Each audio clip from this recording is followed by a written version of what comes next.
So we've got to work out whether the tide is coming in or out. Looks like, I think it's coming in, but sometimes the wind, which is coming from the south, makes the tide look like it's going the opposite way. So I've got to work that out. Put myself on the right side of this island. This little sand island here. Just before I get set up here, I'm just thinking about some of the objections that people have to Christianity. There are some people out there who may have tried a version of church or of a religion. Perhaps they grew up in it, and for them, for whatever reason, it just didn't work. And so the objection in their mind when they're invited to come along to a Christian service now is something like, oh, I tried that before and it just didn't work for me, and so why would I try that again? And so that's a very common sentiment that you'll hear from people, and let's have a chat about that.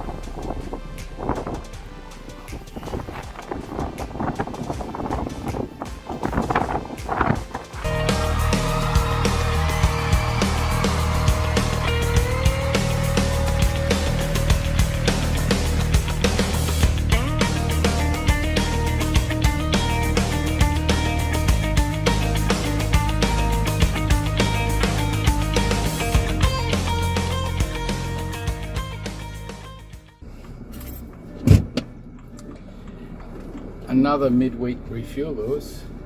Another one. Hey, look, I've got to make a confession of why we couldn't get to work yesterday, why I chose to have Tuesday off, and that is that the wind was going to be huge yesterday. Your wife, wasn't it? And my goodness, it was huge. I had 20, gusting to 28 knots. Yeah. And generally above 25 knots. It was incredible. So my kite, being a 12-meter kite, is actually too much sail. So I was just being thrown around the whole time. So today I'm very sore.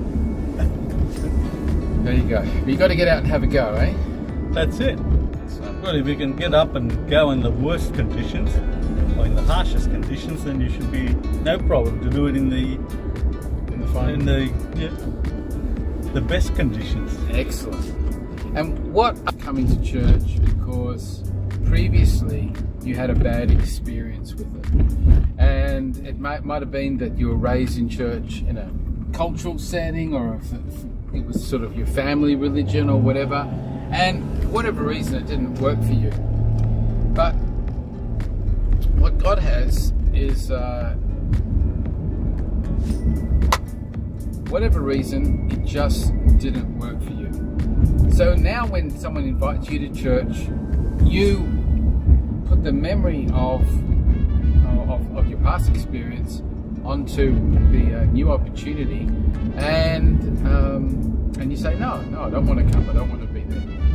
And which means you miss out on what should be the most central relationship and the most central factor in your life. And God doesn't want that for you. What do you think about that? I think that's absolutely correct.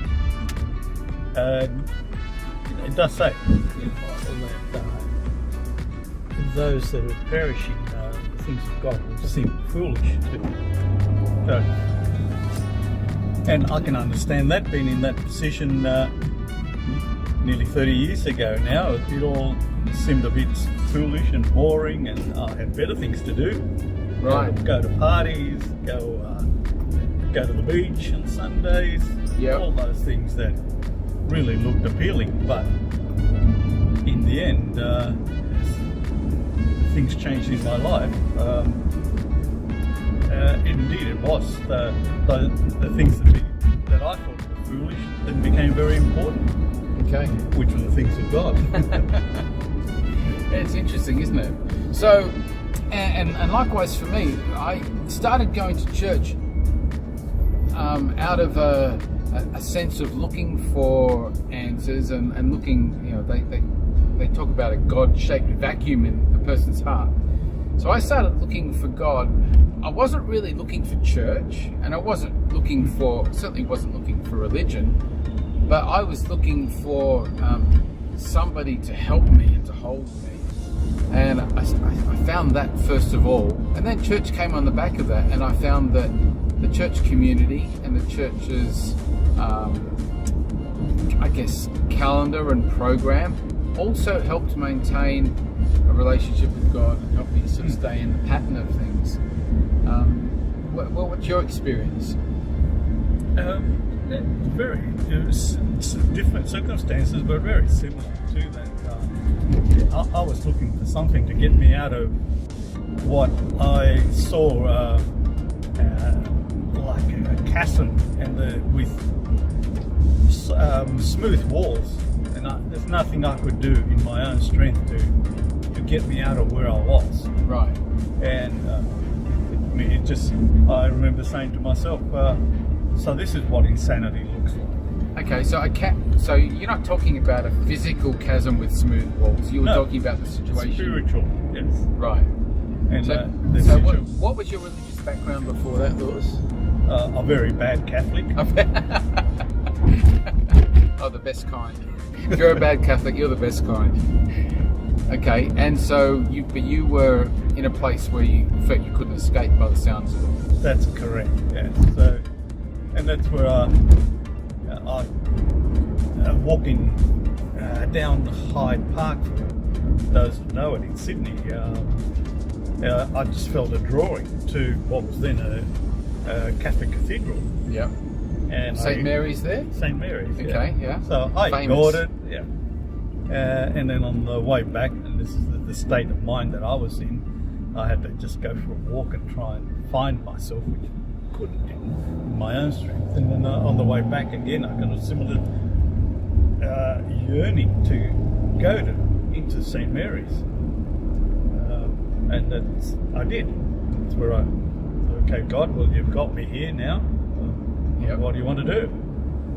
And it all opened up from there. I do remember after I dedicated myself to God that driving to work one day, and it's a clear memory saying, wow, I can't believe how blind I have been. Right. And it was just like a new world that just opened up. Yes. Yeah, okay. So how old were you when you became a Christian, or started venturing into church, which is what we're talking about? Yeah. Well, it was in 1990, so I would have been 37. 37, okay. All right. That's unusual, and that's because they do surveys of people who are in church and when they became Christians, right? So most people, 40% of people become Christians from their youth, and by the age of 20 they've decided, and they actually remain with that Christian worldview, that Christian conviction, and they stay in church. Another 40% at the age of 65 or over become Christians as they, and this is interesting, look back on their life. They've not been at church all of their lives, but they look back after the age of 65 and they decide, you know what, I didn't quite get that right. I need some answers. I need some stability. I'm looking at the end of my life now. I need eternity, life insurance even for some of them, but certainly a good sense of community. Only 20% of people get saved and stay in church in the age bracket of 20 to 65, and that's you. So you're a statistical aberration, mate. Oh, glad I'm unique in something.